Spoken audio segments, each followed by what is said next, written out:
Hardik, your stuff is really interesting. I mean, everybody's is, but you founded the company Proximity in 2019, and you had this vision that AI was going to carry the day, and you had to make, I'm sure, significant capital investments into the infrastructure at a time where nobody knew where AI was going. Not that we were sold or not sold, but nobody knew.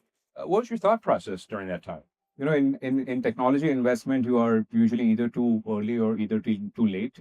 So you want to do your best in trying to see where the future is going to be and start investing early. For us, we didn't land where we are at today by accident. So in 2019, when I started the company, we were building for global sports across multiple languages, 30 million fans at that point. And AI was not the AI that we know back then. So back then, we used to use traditional machine learning techniques to do a lot of recommendation systems and personalization systems, but there were limitations to that technology. In fact, in 2021, I started a new product uh, just before ChatGPT came out. This is 6 months before that. And we built a product that could automate storytelling and knowledge management in a team or a company.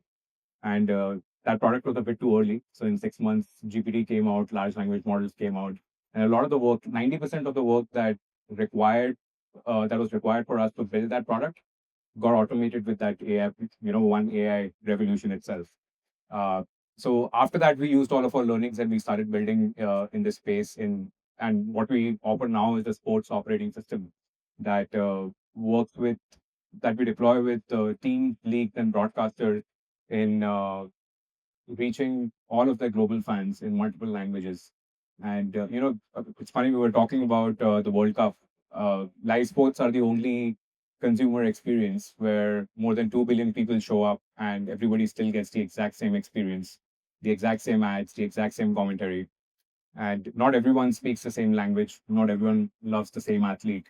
So how do you create a tailored experience for every fan in every country all over the world, where they could get the stories that they cared the most about, and they could get the content that they care the most about?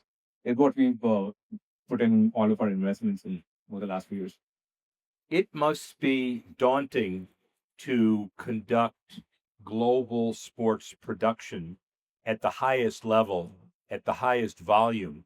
Give us some examples or some feeling of how difficult that is. The easiest way for me to think about this is like a Formula One team.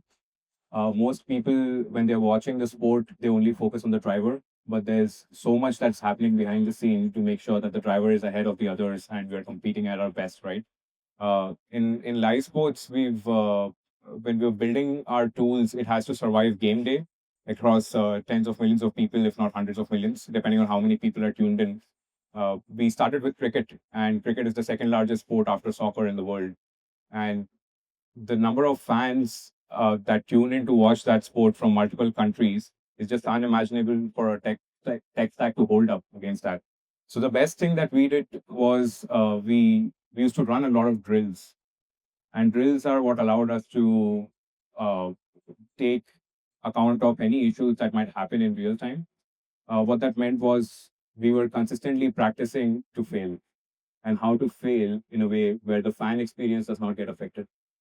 So think about that. So Formula One car preparing to fail and running consistent drills. That's what led us with. So, I've been in the kind of stadium finance business where you automatically, the ground rule is 8 failures for every success. What's your ratio in AI? You've got to be tremendously tenacious, yeah, in order to scale it after you've had a failure, for example. What's the mindset? If I'm talking specifically about broadcasting, the number one thing that we want to make sure is the live stream does not get affected, no matter what we do. Everything else is an add-on on top of that. So if I want to take the Formula One analogy or like an airplane analogy, you want to make sure that the engines are functioning, no matter which other equipment goes down, right? So that's what we do. So we want to make sure that when our AI products are working in real time, creating storylines, increasing fan engagement, it does not affect the live stream. That's the number one thing that we aim for. Hardik, I'm going to ask you the same question, but you're not any more invested than everybody at the table, except you have a lot of assets that are out there. So you focus on the good side of AI, but um, is there a lot that can go wrong, or would you say not on my watch? I think with every great technology, it can be used for good or for bad. Uh, I personally feel a massive sense of responsibility to use it right. And especially as entrepreneurs, I think we need to build products uh, ethics first from the ground up with first principles in a way that, especially in the sports industry, like that help create the best fan experience possible and whatever it takes to get there without compromising on your principles. So for me, I don't see it as much fear versus how many more hours can I put in to doing my job the best way I can for the fans that we want to support with our products.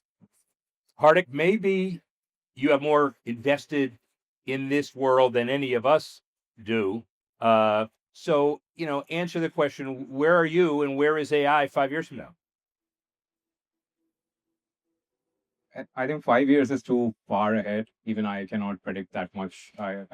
Even based on what we're working on, so I can probably talk about what we'll see in the next 2 years at least. Um, and since you spoke about the Spurs, I'll give an example, right? So imagine the Spurs game is on, and you have Victor Wembanyama, who has a massive following now in Paris for the Spurs team, as much as they do in San Antonio. Fans will be getting curated storylines and a live commentary of the game that they are able to consume in their own taste and language, like multiple languages. Uh, the way they connect with athletes today, the emotion behind it, they'll be able to have the same emotional connection with every brand and every sponsor that either Wembley supports or Spurs supports, using AI as the contextual layer that activates those brands in real time. So understanding the fan emotion behind each moment in the game, and then activating and placing the right products and the right sponsors at the right time so that it does not feel like an interruption, but more of a natural connection. I guarantee you, with the folks here, we are in good hands.